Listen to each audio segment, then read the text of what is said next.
I'd like to tell you about the strangest secret in the world. Some years ago, the late Nobel Prize-winning Dr. Albert Schweitzer was being interviewed in London, and a reporter asked him, "Doctor, what's wrong with men today?" And the great doctor was silent a moment, and then he said, "Men simply don't think." It's about this that I want to talk with you.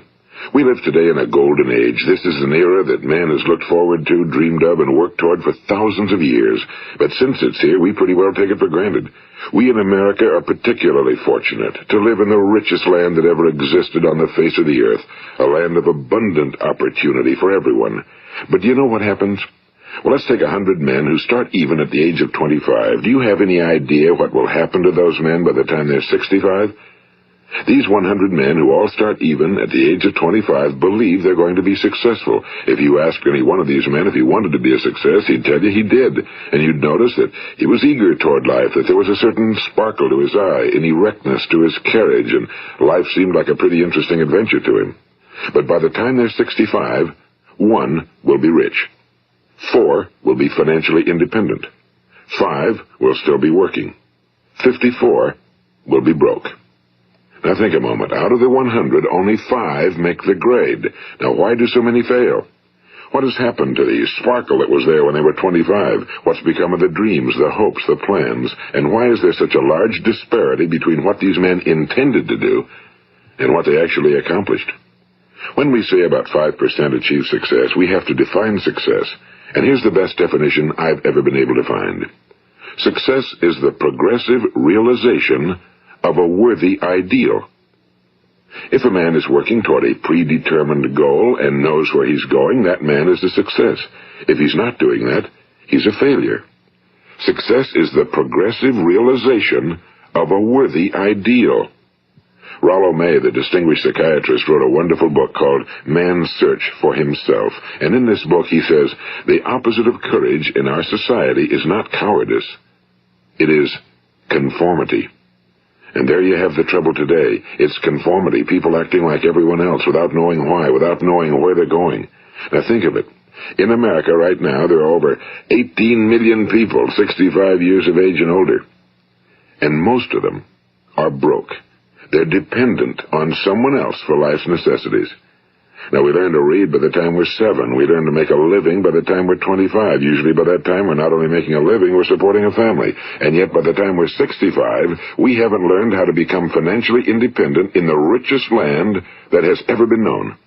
Why? We conform. And the trouble is that we're acting like the wrong percentage group, the 95 who don't succeed. Now, why do these people conform? Well, they really don't know. These people believe that their lives are shaped by circumstances, by things that happen to them, by exterior forces. They're outer-directed people. A survey was made one time that covered a lot of men, working men, and these men were asked, "Why do you work? Why do you get up in the morning?" 19 out of 20 had no idea. If you ask them, they'll say, well, everyone goes to work in the morning, and that's the reason they do it, because everyone else is doing it. Now let's get back to our definition of success. Who succeeds? The only person who succeeds is the person who is progressively realizing a worthy ideal. He's the person who says, I'm going to become this, and then begins to work toward that goal. I'll tell you who the successful people are. A success is the school teacher who's teaching school because that's what he or she wants to do. The success is the woman who's a wife and mother because she wanted to become a wife and mother and is doing a good job of it. The success is the man who runs the corner gas station because that was his dream. That's what he wanted to do. The success is the successful salesman who wants to become a top-notch salesman and grow and build with his organization. A success is anyone who is doing deliberately a predetermined job because that's what he decided to do deliberately. But only 1 out of 20 does that. That's why today there isn't really any competition unless we make it for ourselves. Instead of competing, all we have to do is create. You know, for 20 years, I looked for the key which would determine what would happen to a human being. Was there a key I wanted to know which would make the future a promise that we could foretell to a large extent? Was there a key that would guarantee a person's becoming successful if he only knew about it and knew how to use it? Well, there is such a key, and I've found it. Have you ever wondered why so many men work so hard and honestly without ever achieving anything in particular, and others don't seem to work hard and yet seem to get everything? They seem to have the magic touch. You've heard them say that about someone. Everything he touches turns to gold. And have you ever noticed that a man who becomes successful tends to continue to become successful?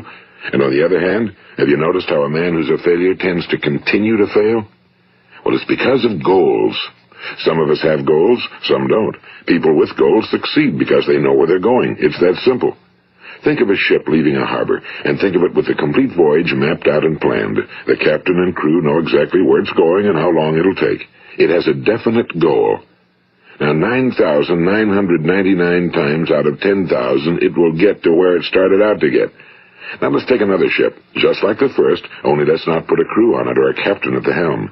Let's give it no aiming point, no goal, no destination. We just start the engines and let it go.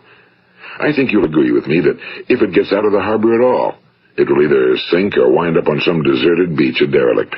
It can't go anyplace because it has no destination and no guidance, and it's the same with a human being. Take the salesman, for example. There's no other person in the world today with the future of a good salesman. Selling is the world's highest-paid profession, if we're good at it and if we know where we're going. Every company needs top-notch salesmen, and they reward those men. The sky's the limit for them. But how many can you find? Someone once said the human race is fixed, not to prevent the strong from winning, but to prevent the weak from losing. The American economy today can be likened to a convoy in time of war. The entire economy is slowed down to protect its weakest link, just as the convoy had to go at the speed that would permit its slowest vessel to remain in formation. That's why it's so easy to make a living today. It takes no particular brains or talent to make a living and support a family today. So we have a plateau of so-called security, if that's what a person's looking for. But we do have to decide how high above this plateau we want to aim. Now let's get back to the strangest secret in the world, the story that I wanted to tell you today. Why do men with goals succeed in life and men without them fail? Well, let me tell you something which, if you really understand it, will alter your life immediately. If you understand completely what I'm going to tell you from this moment on, your life will never be the same again. You will suddenly find that good luck just seems to be attracted to you. The things you want just seem to fall in line, and from now on you won't have the problems, the worries, the gnawing lump of anxiety that perhaps you've experienced before. Doubt, fear, well, they'll be things of the past. Here's the key to success and the key to failure. We become what we think about.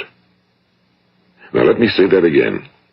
We become what we think about. Throughout all history, the great wise men and teachers, philosophers and prophets have disagreed with one another on many different things. It's only on this one point that they are in complete and unanimous agreement. Listen to what Marcus Aurelius, the great Roman emperor, said. A man's life is what his thoughts make of it. Disraeli said this, everything comes if a man will only wait. I've brought myself by long meditation to the conviction that a human being with a settled purpose must accomplish it, and that nothing can resist a will that will stake even existence for its fulfillment. Ralph Waldo Emerson said this, a man is what he thinks about all day long. William James said, the greatest discovery of my generation is that human beings can alter their lives by altering their attitudes of mind. And he also said, we need only in cold blood act as if the thing in question were real, and it will become infallibly real by growing into such a connection with our life that it will become real. It will become so knit with habit and emotion that our interest in it will be those which characterize belief. And he also said, if you only care enough for a result, you will almost certainly attain it. If you wish to be rich, you will be rich. If you wish to be learned, you will be learned. If you wish to be good, you will be good. Only you must then really wish these things and wish them exclusively, and not wish at the same time 100 other incompatible things just as strongly. In the Bible, you read in Mark 9:23, if thou canst believe, all things are possible to him that believeth. My old friend Dr. Norman Vincent Peale put it this way, this is one of the greatest laws in the universe. Fervently do I wish I had discovered it as a very young man. It dawned upon me much later in life, and I found it to be one of the greatest, if not my greatest discovery outside of my relationship to God. The great law, briefly and simply stated, is that if you think in negative terms, you will get negative results. If you think in positive terms, you will achieve positive results. That is the simple fact, he went on to say, which is at the basis of an astonishing law of prosperity and success. In 3 words, believe and succeed. William Shakespeare put it this way: our doubts are traitors and make us lose the good we oft might win by fearing to attempt. George Bernard Shaw said, people are always blaming their circumstances for what they are. I don't believe in circumstances. The people who get on in this world are the people who get up and look for the circumstances they want, and if they can't find them, make them. Well, it's pretty apparent, isn't it? And every person who discovered this for a while believed that he was the first one to work it out. We become what we think about. Now, it stands to reason that a person who's thinking about a concrete and worthwhile goal is going to reach it, because that's what he's thinking about, and we become what we think about. Conversely, the man who has no goal, who doesn't know where he's going, and whose thoughts must therefore be thoughts of confusion and anxiety and fear and worry, becomes what he thinks about. His life becomes one of frustration and fear and anxiety and worry. And if he thinks about nothing, he becomes nothing. Now, how does it work? Why do we become what we think about? Well, I'll tell you how it works as far as we know. Now, to do this, I want to tell you about a situation that parallels the human mind. Suppose a farmer has some land, and it's good fertile land. Now, the land gives the farmer a choice. He may plant in that land whatever he chooses. The land doesn't care. It's up to the farmer to make the decision. Now, remember, we're comparing the human mind with the land because the mind, like the land, doesn't care what you plant in it. It will return what you plant, but it doesn't care what you plant. Now, let's say that the farmer has 2 seeds in his hand. One is a seed of corn. The other is nightshade, a deadly poison. He digs 2 little holes in the earth, and he plants both seeds, one corn, the other nightshade. He covers up the holes, waters, and takes care of the land, and what will happen? Invariably, the land will return what's planted. As it's written in the Bible, as ye sow, so shall ye reap. Now remember, the land doesn't care. It'll return poison in just as wonderful abundance as it will corn. So up come the 2 plants, one corn, one poison.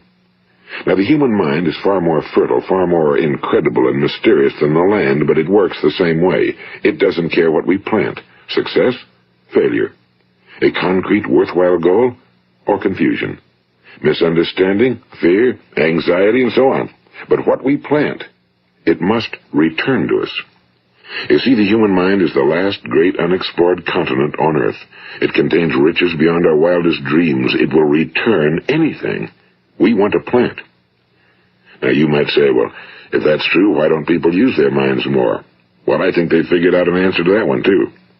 Our mind comes as standard equipment at birth. It's free, and things that are given to us for nothing we place little value on. Things that we pay money for, we value. The paradox is that exactly the reverse is true. Everything that's really worthwhile in life came to us free. Our minds, our souls, our bodies, our hopes, our dreams, our ambitions, our intelligence, our love of family and children and friends and country, all these priceless possessions are free. But the things that cost us money are actually very cheap and can be replaced at any time. A good man can be completely wiped out and make another fortune. He can do that several times.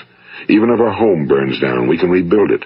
But the things we got for nothing, we can never replace.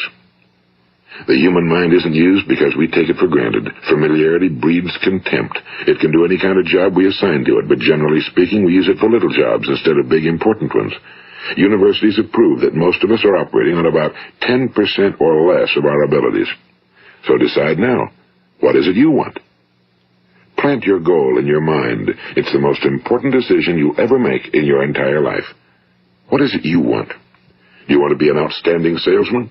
A better worker at your particular job? Do you want to go places in your company? In your community? Do you want to get rich? All you've got to do is plant that seed in your mind, care for it, work steadily toward your goal, and it will become a reality. It not only will, there's no way that it cannot. You see, that's a law, like the laws of Sir Isaac Newton, the laws of gravity. If you get on top of a building and jump off, you'll always go down. You'll never go up, and it's the same with all the other laws of nature. They always work. They're inflexible. Think about your goal in a relaxed, positive way. Picture yourself in your mind's eye as having already achieved this goal. See yourself doing the things you will be doing when you've reached your goal. Ours has been called the phenobarbital age, the age of ulcers and nervous breakdowns and tranquilizers, at a time when medical research has raised us to a new plateau of good health and longevity. Far too many of us worry ourselves into an early grave, trying to cope with things in our own little personal ways, without learning a few great laws that will take care of everything for us. These things we bring on ourselves through our habitual way of thinking. Every one of us is the sum total of his own thoughts. He is where he is because that's exactly where he really wants to be, whether he'll admit that or not. Each of us must live off the fruit of his thoughts in the future, because what you think today and tomorrow, next month and next year, will mold your life and determine your future. You're guided by your mind. I remember one time I was driving through eastern Arizona, and I saw one of those giant earth-moving machines roaring along the road at about 35 miles an hour with what looked like 30 tons of dirt in it. A tremendous, incredible machine, and there was a little man perched way up on top with the wheel in his hands guiding it. And as I drove along, I was struck by the similarity of that machine to the human mind. Just suppose you're sitting at the controls of such a vast source of energy. Are you going to sit back and fold your arms and let it run itself into a ditch? Or are you going to keep both hands firmly on the wheel and control and direct this power to a specific, worthwhile purpose? It's up to you. You're in the driver's seat. You see, the very law that gives us success is a two-edged sword. We must control our thinking. The same rule that can lead a man to a life of success, wealth, happiness, and all the things he ever dreamed of for himself and his family. That very same law can lead him into the gutter. It's all in how he uses it, for good or for bad. This is the strangest secret in the world. Now, why do I say it's strange, and why do I call it a secret? Actually, it isn't a secret at all. It was first promulgated by some of the earliest wise men, and it appears again and again throughout the Bible, but very few people have learned it, understand it. That's why it's strange, and why for some equally strange reason it virtually remains a secret. I believe that you could go out and walk down the main street of your town and ask one man after another what the secret of success is, and you probably wouldn't run into one man in a month who could tell you. Now, this information is enormously valuable to us if we really understand it and apply it. It's valuable to us not only for our own lives, but the lives of those around us, our families, employees, associates, and friends. Life should be an exciting adventure. It should never be a bore.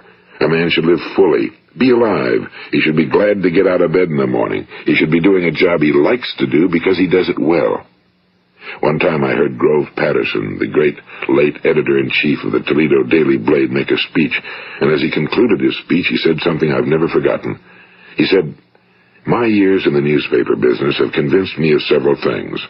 Among them, that people are basically good, and that we came from someplace, and we're going someplace. So we should make our time here an exciting adventure. The architect of the universe didn't build a stairway leading nowhere." And the greatest teacher of all, the carpenter from the plains of Galilee, gave us the secret time and time again. As ye believe, so shall it be done unto you. I've explained the strangest secret in the world and how it works. Now, on this side, I want to explain how you can prove to yourself the enormous returns possible in your own life by putting this secret to a practical test. I want you to make a test that will last 30 days. It isn't going to be easy, but if you'll give it a good try, it will completely change your life for the better. Now, back in the 17th century, Sir Isaac Newton, the English mathematician and natural philosopher, gave us some natural laws of physics which apply as much to human beings as they do to the movement of bodies in the universe. And one of these laws is that for every action, there is an equal and opposite reaction. Simply stated, as it applies to you and me, it means we can achieve nothing without paying the price. The results of your 30-day experiment will be in direct proportion to the effort you put forth. To be a doctor, you must pay the price of long years of difficult study. To be successful in selling, and remember that each of us succeeds to the extent of his ability to sell. Selling our families on our ideas, selling education in schools, selling our children on the advantages of living the good and honest life, selling our associates and employees on the importance of being exceptional people. To, of course, the profession of selling itself. But to be successful in selling our way to the good life, we must be willing to pay the price. Now, what is that price? Well, it's many things. First, it's understanding emotionally, as well as intellectually, that we literally become what we think about, that we must control our thoughts if we're to control our lives. It's understanding fully that as ye sow, so shall ye reap. Second, it's cutting away all fetters from the mind and permitting it to soar as it was divinely designed to do. It's the realization that your limitations are self-imposed and that the opportunities for you today are enormous beyond belief.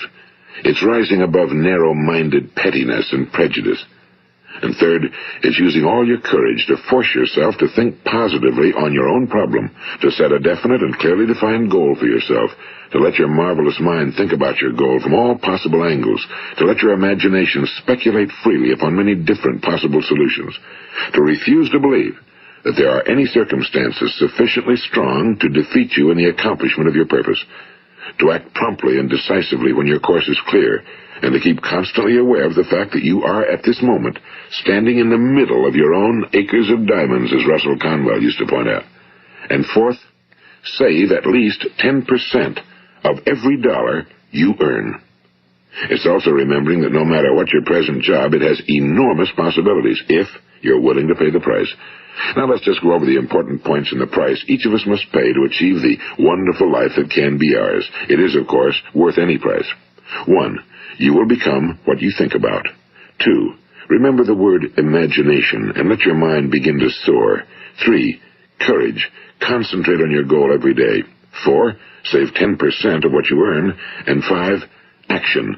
Ideas are worthless unless we act on them. Now, I'll try to outline the 30-day test I want you to make. Keep in mind that you have nothing to lose by making this test and everything you could possibly want to gain.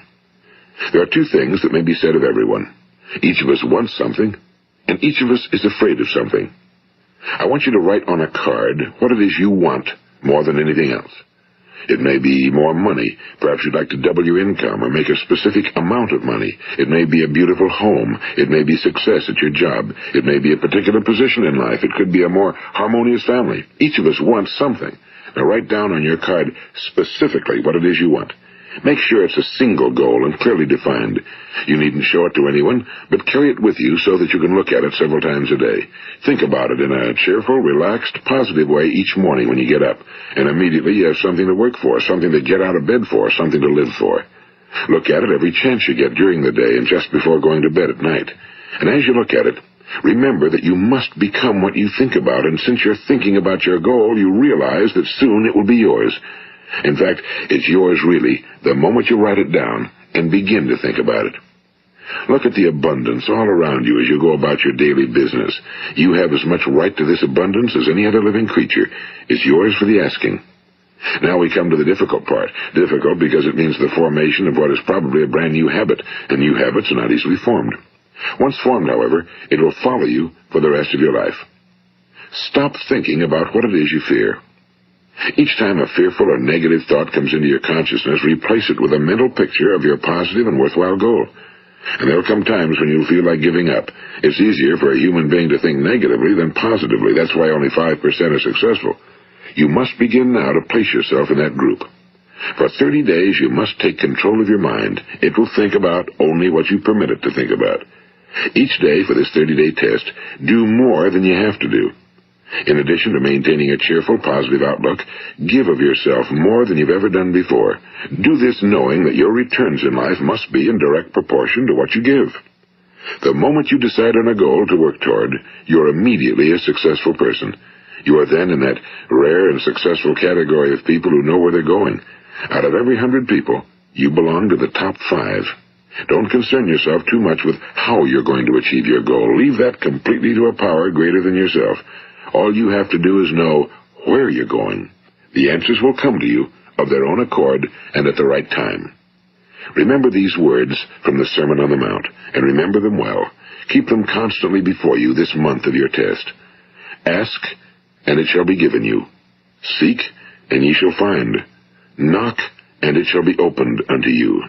For every one that asketh receiveth, and he that seeketh findeth, and to him that knocketh it shall be opened. It's as marvelous and as simple as that. In fact, it's so simple that in our seemingly complicated world, it's difficult for an adult to understand that all he needs is a purpose and faith. For 30 days, do your very best. If you're a salesman, go at it as you've never done before, not in a hectic fashion, but with the calm, cheerful assurance that time well spent will give you the abundance in return you deserve and want. If you're a homemaker, devote your 30-day test to completely giving of yourself without thinking about receiving anything in return, and you'll be amazed at the difference it makes in your life. No matter what your job, do it as you've never done it before for 30 days. And if you've kept your goal before you every day, you'll wonder and marvel at this new life you've found. Dorothea Brand, the outstanding editor and writer, discovered it for herself and tells about it in her fine book, Wake Up and Live. Her entire philosophy is reduced to the words, act as though it were impossible to fail.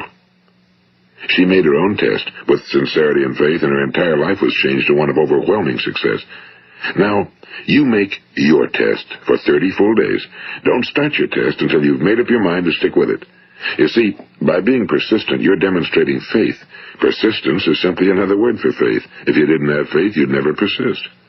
If you should fail during your first 30 days, by that I mean suddenly find yourself overwhelmed by negative thoughts, you've got to start over again from that point and go 30 more days.